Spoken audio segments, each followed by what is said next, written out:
Hello everyone and welcome back to another World of Tanks console video. My name is Zach and today we'll be looking at the Verzila KV-4 K, or Kreslavskiy I believe is the what the K stands for. And again we'll be starting off with the normal in-game model of the tank and its hero version, or I don't exactly know what to call it. I call it the hero skin version of the tank. It might not be. It just might be a skinned version or unique camo for it. But I have to say I do enjoy, again, Wargaming's little twist to their tanks. They're always variants, and of course, if you don't want the skinned variant, the normal variant comes out, I believe, within a month, as that's pretty much what Wargaming always states, but you know, never tends to follow through on. Hopefully this time you'll be able to get on the KV-4K in its normal standard version when it is released. But of course I enjoy the visual aspects of this tank very much. I like the trees on it, or I guess bushes that are on the tank itself, and it kind of gives the tank a unique feel. Now, the one weird thing about this is, and we'll pretty much call it, is the turret of the tank is actually more centered towards the back or the rear of the tank, rather than the standard KV-4 having it to the front, and this makes the KV-4K kind of a unique variant to the standard KV-4 that is in the Soviet tech tree. But don't let that fool you. Verzila KV-4K, I pretty much just nicknamed it Godzilla. That's pretty much just Godzilla. That's because effective side scraping with this tank will make you an unstoppable monster, and you will no doubt be interested to learn how to do so when we catch up after the comparison sheets. Let's head over to that now. So at first glance, you're going to be noticing right away is Russian bias is pretty heavy in this one, as I decided to go all out and pull up every tier 8 heavy tank or Russian heavy tank in this comparison sheet, and I think this is the first time I've actually had this many tanks in a comparison sheet, and we're going to get to the bottom of what tier 8 heavy tank has the most Russian biased as far as it goes. And I highlighted what tank beats out what as far as the highlights being green are the best in it, and I decided not to go with red because of the colorblind. Some people being colorblind, not being able to see red really well. But I will point out what tank has the worst in that section. So moving on, we have the first part being that the IS-5 and IS-3A, or the Glory and Fatherland, went out in the firepower stat with 42. Not really pulling behind the Verzila KV-4K or the KV-4 with 41, and we'll get to the reason behind that. But of course, lagging all the way in 5th place will be the KV-4 or the KV-5, sorry, and the Gornish with 33, just slightly losing out to the 37 on the IS-6. So right away you'll notice that the 3 IS series in this tank comparison, as far as the caliber, the IS series are more notably for their 122s. That's what the Russian tanks are mostly used for, and 122s has so many variants in this game it's not even funny. But the KV series decided to go along with the 107s. The KV-4K and the KV-5 both have a 107, although you'll notice some serious differences because the KV-4K uses a tier 9 107 and the KV-5 or Gornish uses a tier 7 107. Keep that in mind as we go over some of this stuff. So the base reload on this tank, what tank has the best reload in this? That will of course go to the KV-5 with 8.57. I believe this is the largest out of all of them, so it's notably that's being the reason as the better reload. However, going off of that, you then have the KV-4K pulling in second place with 11.30 seconds. The Third place going to the IS-3A or Fatherland and the IS-6 with 11.7. And of course, in last place, we have that IS-5 or IS Glory with its massive 122. Although the IS-3A does get the same tank or tank gun, if I remember right. I'm not too sure. I think it's just slightly off, but it might be the same gun. The base rate of fire on this tank, you have the best, of course, being the KV-5 or Gornish with 7 rounds a minute, with second place going to the KV-4 K with 5.31, the IS-3A and IS-6 with 5.13, and unfortunately the IS-5 is looking like it's pulling back with its 4.76 rounds a minute. Now that might seem a little bit nervous at first, but we'll get into the reason why that shouldn't pull you back from getting one of these. So the penetration on this is definitely the top person or top tank for this will definitely go to the Verzila KV-4 K. The reason behind that is because its 107 being a tier 9 has the best penetration throughout all the tier 8 premiums that is currently in the game. Russian bias is so heavy with that gun.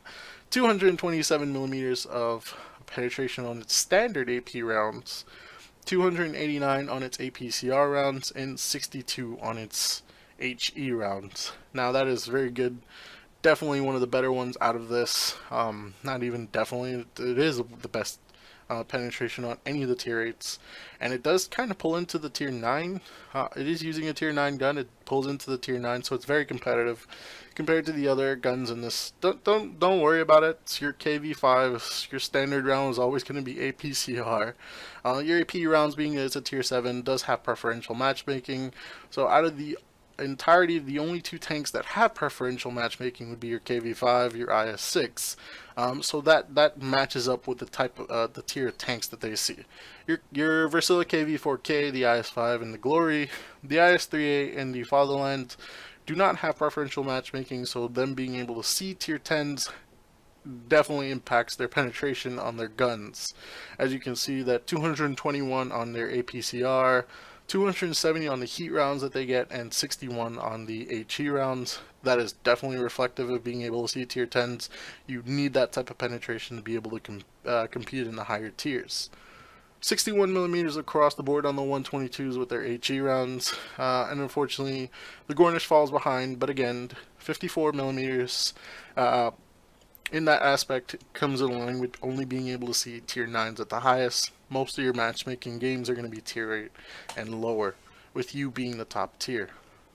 Your standard or average damage on this tanks, the IS series definitely take this with 390 average alpha damage and 530 on their HE rounds. They definitely have an advantage, and that's heavily implied on the IS-6 as it does become a very, very good punching bag, what do you call it? You know what, I slipped my mind exactly what I was going to call the IS-6. Heavyweight, let's just go with that one. Heavyweight when it's in its top tier matchmaking. Only being able to see tier 9s, again, not too big a deal. Still being able to put up 390 alpha does feel a lot comfortable. And although the both have 107s, having 320 alpha on the, or average damage on the KV-4 K definitely feels a little bit better than the standard 300 that the KV-5 has.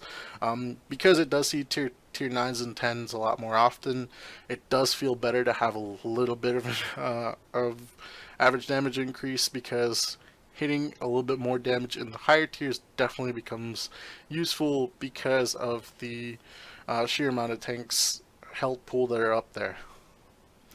So the shell costs for this across the board, the 107 on the KV-5 definitely pulls ahead.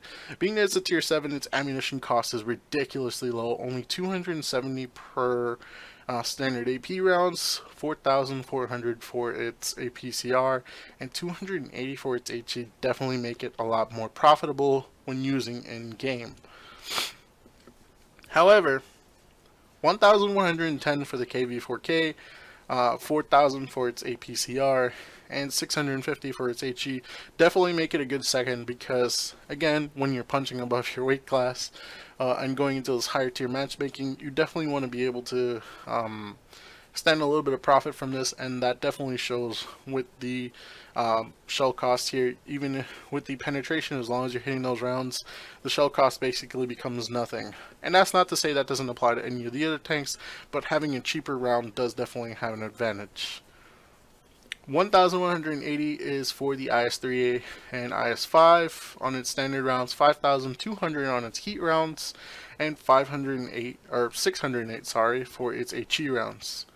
The IS-6, of course, does play with 1,025 for its AP, 4,800 for its APCR, and 608 for its HE.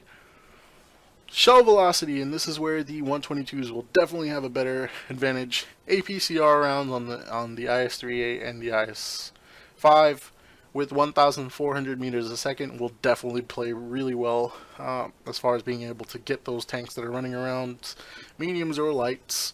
Although the 820 meters a second you definitely feel with those heat rounds not being able to, but most of the times those are focused to the heavily armored tanks that are slow and lumbering, so not too big of a deal.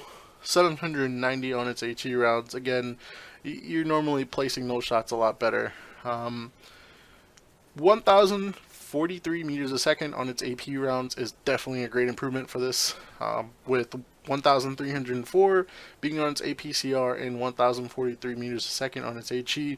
The KV-4 K definitely feels really good with that shell velocity, although sometimes I still feel like it trolls you when you're shooting and aiming for certain targets. The KV-5, of course, falls right behind with 830 meters a second on its AP, 1,038 on its APCR, and 830, but not enough to put you below that IS-6 levels of slow, with 790 meters a second on its AP, 988 on its APCR, and 790 meters a second on its HE rounds. So definitely the slowest rounds in that category there. DPM though, the KV-5, if you manage to penetrate all your rounds with 2,100 DPM or damage per minute, definitely puts you. But again, most people that I know when they drive their KV-5 is definitely just going to be loading APCR because 167 just feels too low. So keep that in mind. That DPM will definitely come in handy. Now, the part I'm skipping over here, and I forgot to mention, is the part that the KV-4 K actually excels at, which is ammo capacity. 102 rounds definitely allows you to diversify the amount of rounds you're taking, or diversify the type of ammunition that you decide to carry. Now, because you are able to see a lot more high tiers, definitely going into some APCR rounds, probably around 20 is more than acceptable. Again, the standard rounds 227. You should have majority of your rounds, but you don't want to be falling behind with its APCR. Having 102 rounds in your tank just feels like there's so many more possibilities that you can do with it, without having to cut into profitability off of this tank. Although that's where the IS series do fall apart, because at a 30 rounds max capacity definitely feels a little bit worse. And overall damage potential I believe is around 14,000, which is just enough to clear out a team, but just under what you actually are able to do, because those are if your rounds penetrate. And being that it's comfortable with the KV-4 K having that many rounds, you're more okay with bouncing some rounds rather than making all of them count in the IS series. The KV-5 holding 60 rounds has never been an issue. Again, the majority of your ammunition in that tank ends up being a PCR, so that's never something to fall behind on. Aim time, the KV-5 again will have the best because it has 2.86, and that tier 7 107 is definitely gonna be needed. That's not to say again that's the best. That's putting this on Russian type of standards here. 2.9 for the KV-4 K does beat out the other IS series. 3.2 and 3.4 on those 122s, you definitely feel it. And the dispersion as well. Dispersion on this 107 for the KV-4 K at 0.38 definitely feels better, and you're definitely noticing it on the KV-5 with 0.43, but the abysmal IS series with 0.46, man, that's just, it's so much more better. Gun elevation, the KV-5 takes it with 22 degrees of gun elevation. However, it does maintain good Good gun depression is the KV-4 K, holds up 7 degrees of gun depression along with the KV-5, beating out the 5 degrees of gun depression on the IS-3A and the IS-5, and the IS-6 by, 6 degrees. It's not too bad, but 7 degrees, you definitely feel it. Hull traverse is where the KV-4K definitely falls behind with 20 degrees. Those tanks trying to circle you will definitely have an advantage, as the only thing, the only thing stopping you from truly being able to effectively take out a team is having those light tanks or medium tanks being able to circle you really well. The turret traverse is 24, which is good. It keeps up with the IS-5 and the IS-6.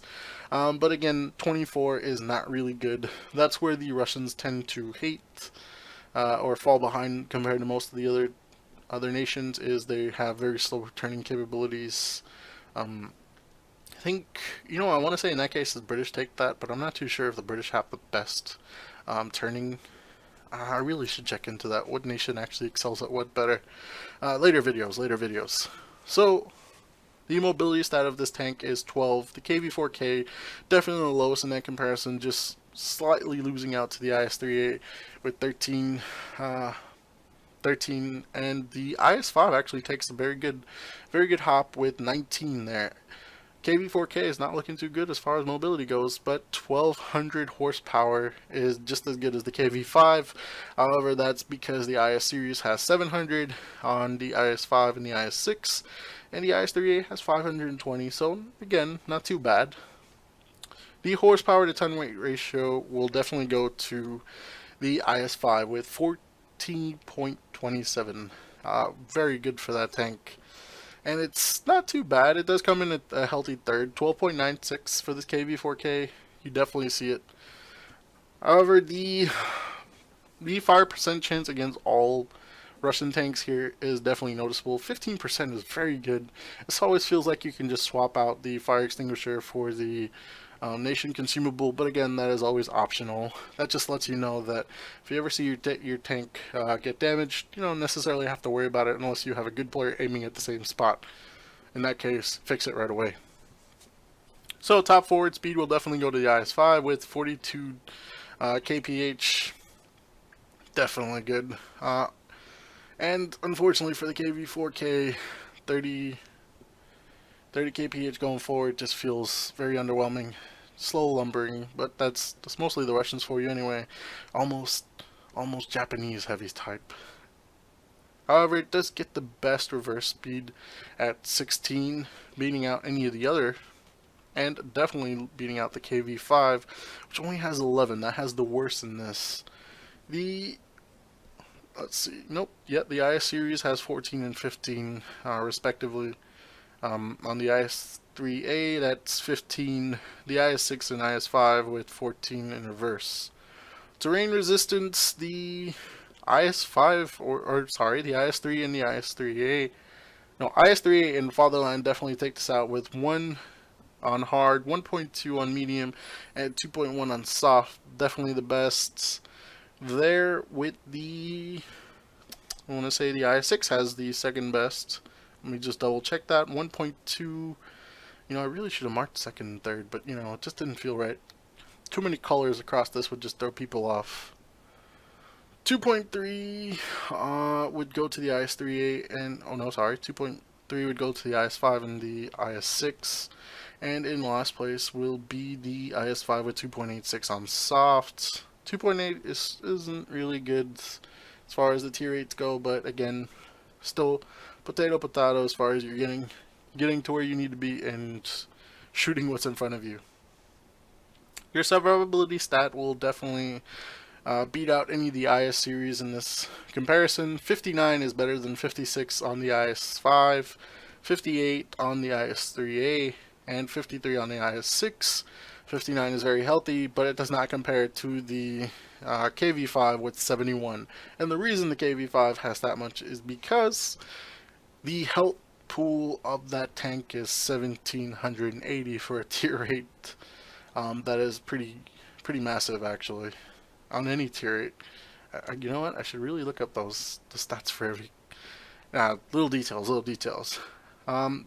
The KV-4 K unfortunately falls behind with 1500. I feel like this should have been at least 1600. The KV-4 is definitely bigger than the IS5, IS6, and IS3A, and it feels like making it have 1500 just feels low, especially considering that it can see the higher tiers. Tier 9 and 10 will just eat through this, so you're definitely gonna want to be a bit wary of that as far as when you're in your high or bottom tier matchmaking. High tier, it might not be too bad. 1500 does go a long way. 1550 goes across the board for the IS3A, IS5, and the IS6. In its overall armor thickness, the thickest armor of your tank, 249, goes to the IS3A or the Fatherland, and I don't remember exactly which part of that goes. Oh no, never mind. Front, the turret front armor. That's why. Which isn't too bad, but 180 being the thickest part of the KV-4 K definitely feels underwhelming, and that is because it is at the front of the hull. 180 is on the direct front of the tank. You'll notice that when you come to the armor model viewer, but don't hold that against me. 180 is on the KV-5 on the front, 120 on the front of the IS-5, 110 on the IS-3A, and 100 on the front of the hull for the IS-6. Definitely not bad for 180. Having the thickest part of your armor in the front definitely helps. However, on the sides of the tank, 125 definitely feels better than the IS series, which the IS-5 takes because it has 120 at the sides of the tank. However, 150 on the IS-5 definitely beats out most of the other tanks. As you can see, that the KV-5 here just has everything in armor thickness except the front of the turret, because it only has 180. 249 for the IS-3A or the Fatherland definitely makes it its own. As far as the KV-4 K goes, it is still not too bad of a slouch. 125 on the sides, 90 at the rear. And again, the KV-5 will always beat out. That tank is just too solid at tier 8.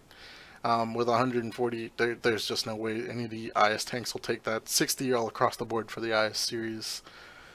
KV series will definitely give a run for your money, that's for sure. The front of the turret being 180, the side of the turret being 160, and the rear of the turret being 100 definitely isn't going to help you on that KV-5, but against the IS series, again, the IS-3A 249 in the front and the IS-5 201 in the front are the only things that beat it. The IS-6 with 150 in the front, 150 on the side, and 100 at the rear.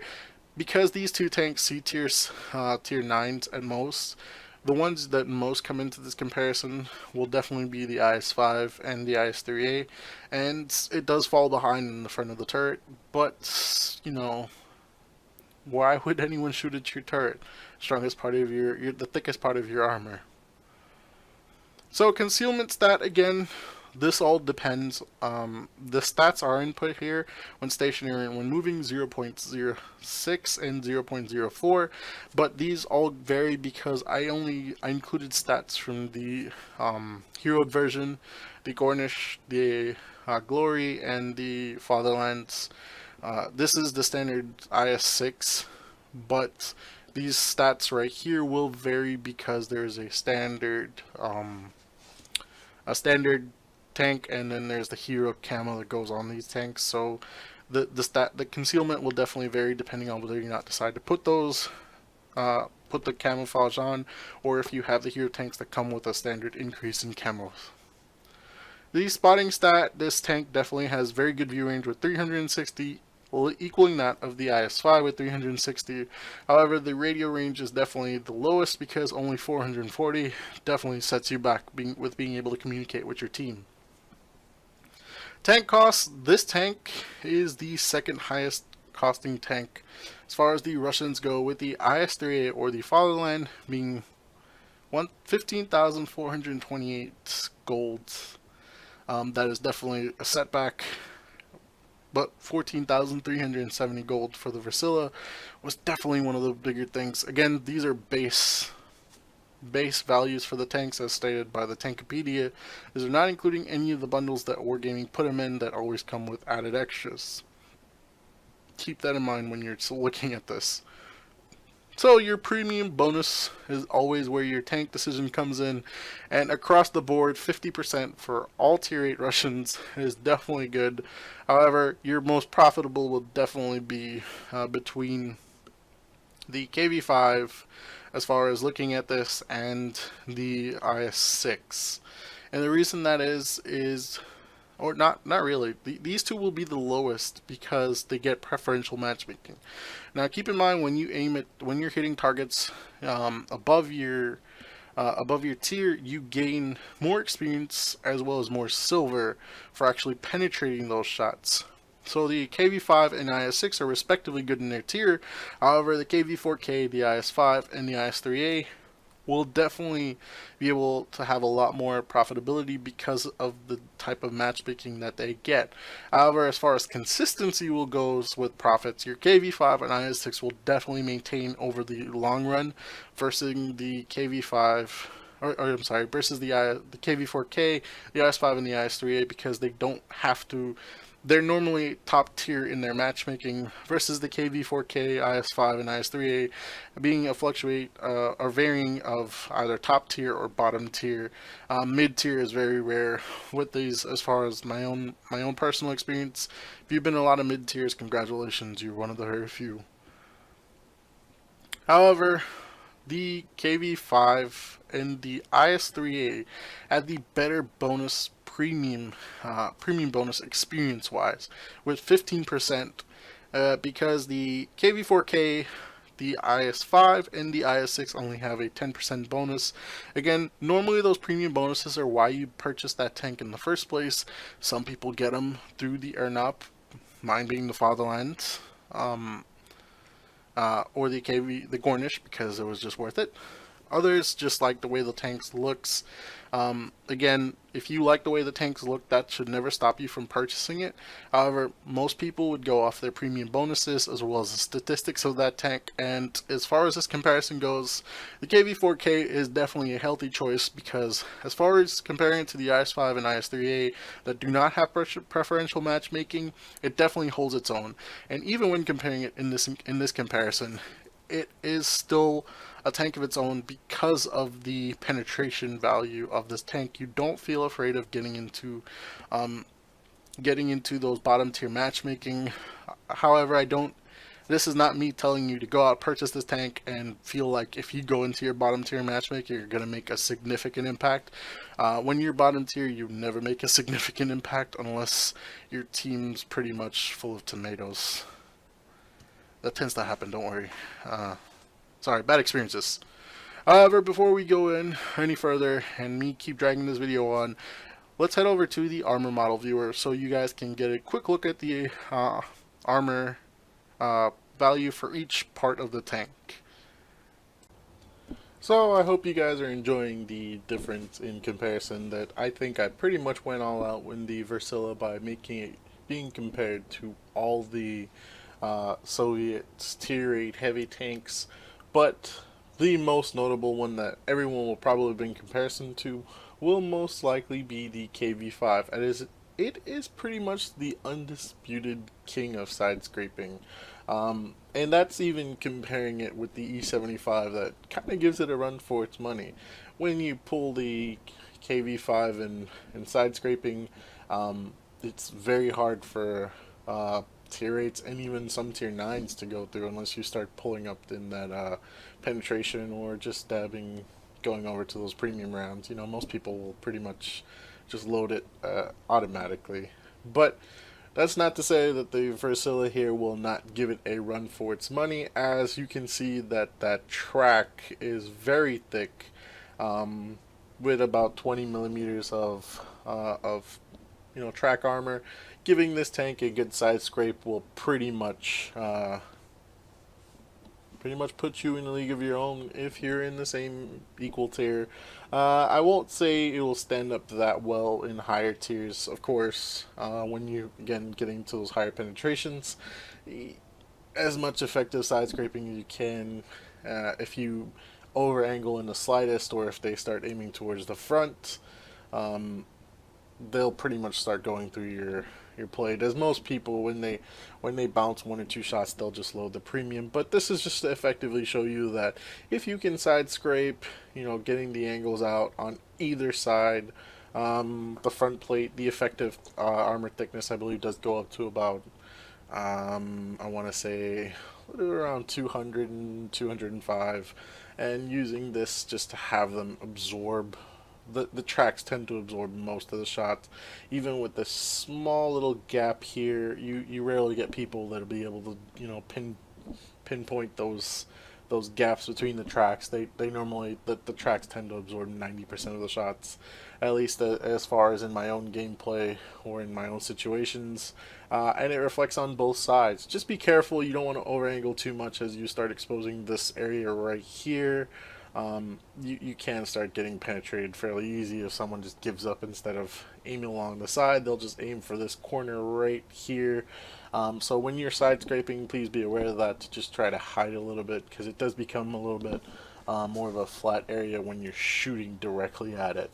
As well as being careful as not to expose the commander's hatch. It is still a little bit, quite very large, so you will kind of get shots in. I believe it's not as large as the KV-5 or the KV-4. They're not as big, but it does kind of has its own quite large for itself. But rather than that, me continue rambling on about the effective use, or just trying to describe it. How about I just show you guys in some gameplay? Let's head over there now. So I won't give you any lies about this. A lot of my matchmaking tended to put me in bottom tier, so this is actually when you are top tier in your good matchmaking. This is very favorable as far as matchmaking will go. Probably one of the best you'll have. A majority of my games were bottom tier, and when you are bottom tier, side scraping can only help you so much. It really can. In the higher tiers, things tend to be dominated by premium rounds. Currently, I feel like that should be addressed sooner or later, but who wants to lose money? Wargaming definitely doesn't want to lose money when people are spamming premium rounds, because it just helps the economy, right? So you can definitely see that as far as rounds go, 82 rounds of AP rounds I felt was very good for this. 10 APCR and 10 HE. I figured, since I have enough ammunition loadout, or as far as choice goes, just putting 10 HE felt fine. APCR, again, it didn't really feel bad to put that few rounds. You can definitely bump it up to 20 if you really feel like you want to. IS2, just aiming for the tracks there. Side scraping while I'm going along here. But 82 rounds of AP just felt perfectly fine for it. Again, 227 millimeters of penetration will definitely help you. So, I think he aimed at the turret there. I want to say he aimed at the turret. You can see the turret definitely pulling it off. And me making sure no one can hit me in the side scraping right here. I bounced around on the IS-2. It's always confusing going against an IS-2, because I want to say that there's an IS-2, the IS-2 in the Chinese along with the IS-2 in the Soviets does feel weird. Oh, no, IS-2, yeah, there's an IS-2 premium for Russians. So I wanted to side scrape on the Tiger 1, but he wasn't going to pull around, so decided to pull up and watch him pull miracles. 217, just finish him off. Apologies, Crimson Tide. You were trying your best to go up a hill in reverse. No worse. So, my team isn't doing too bad so far, but you can see that it's definitely spread out. I'm on this side with 1-2 heavies on this side. So, while we're here, deciding to push up. This 112 was definitely a cause.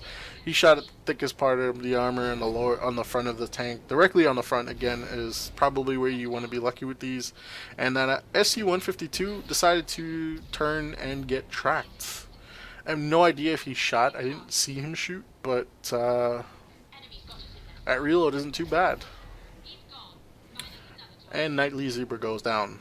So this 112 was definitely a pain in the butt. He definitely gave me a good round. The oh, I ate that round from the, I don't remember the tank. I think it was an IS-2 beside me. And I pull something stupid here. Aiming at the front of that with the Oho is just not going to make any difference. 227 still just not enough to go through there. I think 240 is what you need. So I turned around noticing that the IS-2 and the 112 had actually gone all the way around, and the IS-3, as much as I wanted to help him, I was going to get outshot and outflanked by the Oho. So I decided to make a better move, sacrificing the IS-3 there, unfortunately, to basically pull up. And focusing that 112 was definitely better. As you can see, this is where the KV-4 K definitely shows its own as perfect side scraping. They have no chance of going through that, and I'm still hiding the front of the tank, so I wasn't paying attention. The Oho comes around, boom, a shot right into the side there in the front. He hits that little hump in the front of the tank, but you can see the 112 and the IS-2 definitely don't have a chance, and unfortunately the Oho, unfortunately for him anyway, he wasn't able to go through the front. So getting the flatter armor of the Oho, I definitely focused more on that one. He was the closer target, but I don't want to lose too much of it, as I have no idea how that bounced. He did bounce his round, and the 112 just had my aim for my tracks. So the 112 was definitely more of a pain in this situation, but you can see that as long as I was angling, they didn't have a chance of going through the front, and surprisingly none of them loaded premium rounds to go through it, which credit to them. They decided not to just load up premium. I don't know if that was a choice or if they were just really trying to aim for a weak spot. Unfortunately, the Oho being so tall can aim straight down onto the turret. So at this point my team had pretty much all but lost, and the Spanzer 1C came right behind, so the Oho decided to come forward. Nothing much I could do, and in this, I should have pulled forward with the Oho. The Spanzer 1C is pretty much hitting me from behind. I think the Yak Tiger 88 was back there. I don't remember what the other tank was, but the Yak Tiger 88 came out of nowhere. The AMX AC-48 was the other tank. So very fast, not very the most exhilarating gameplay, but it does show you how to effectively use this tank, and you can see that by the amount of damage. The amount of damage I was able to do, as well as the amount of damage I was able to block. 15 rounds penetrated, 4,211 damage, 6,160 damage blocked by just effectively using the armor of the tank.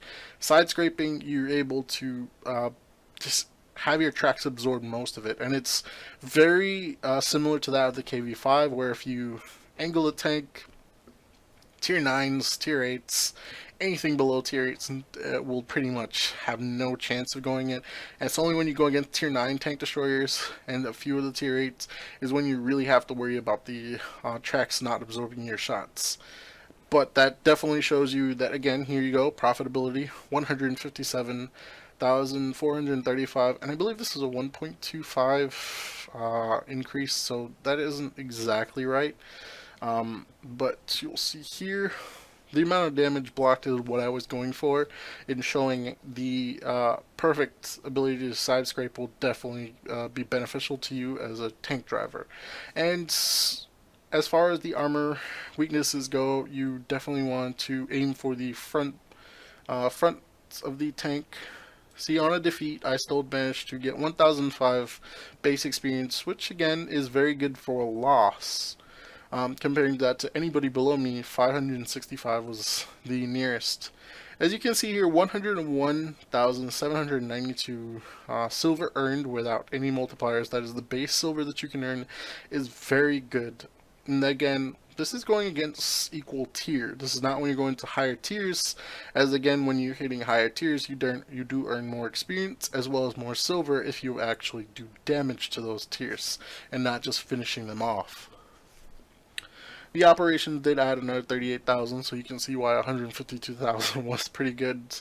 But the repair cost was very low, 9,215 being a very low cost as far as repairs go. And this is a tier 8. I did get destroyed, so that's the entirety of my tank. But this wasn't with too much modules damage. That's probably the factor there. And ammunition, 21 rounds fired with 21,210 being the cost of ammunition. But again, that's silver. You would have still profited at 80,000 just off the base silver that you would earn without any of the repair costs on just ammunition. Experience earned, again, premium vehicle bonus 235. This isn't what I was trying to focus on. It was mostly about the profitability and the amount of effective armor usage will go a longer way. Again, 6,000 damage blocking that in any game, blocking more than your tank has in HP is definitely always good. But this is what is that? 4 or 5 times more than the Verzila has in HP. 1,500 twice. That's 3,000.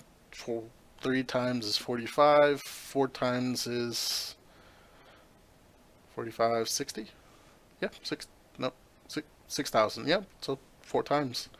Definitely very, very good as far as the tier goes. Again, some of the best penetration on any tier 8 Russians. Some of the best, not the best HP, the best penetration, decent shell velocity. Very good as far as the cost of ammunition goes, profitability wise. Definitely one of the higher ones. Overall, a very good buy if you decide to take it. Again, these are all personal opinions on this. Based on what you saw, you decide if you like the tank or not. But again, I like the way the tanks looks. Verzila KV-4 K, I've just been nicknaming it the Godzilla of tanks right now. But that definitely goes in its own right to the Gornish. But KV-4 K is definitely a good addition to the tier 8s. I would place that as probably, I'd say second. The first place always going to the KV-5 just because that tank is just a monstrous side scraper, definitely in its own right. KV-4K will definitely come in the second place. The IS series has never really interested me a lot because I hate their lack of gun depression and their ammunition capacity has definitely been one of the downfalls of it. And I love that about the KV-4K. The sheer amount of ammunition that you can take in that tank is just ridiculous. It really is. There is no need for any tank to take more than 60 rounds in this game. There really isn't. And when they do that, it just makes you cry out, well, why the hell not, as far as your choice in ammunition. But I hope you guys enjoyed the video. I know this is a bit on the long side as far as tank reviews goes. Again, if you did, leave a like down below. Comment on your favorite part or what you think of the Russian bias as far as the comparison goes. Did you agree with any of the statistics that you saw? What tank would you rank those, or what number would you rank the Russian tier 8 heavy tanks as far as 1 to 5 in your own right? Again, I like the KV-5, but the KV-4K will definitely be my second choice. The IS series, again, I'm not too fond of. Hope you guys enjoy it, and I'll catch you next time.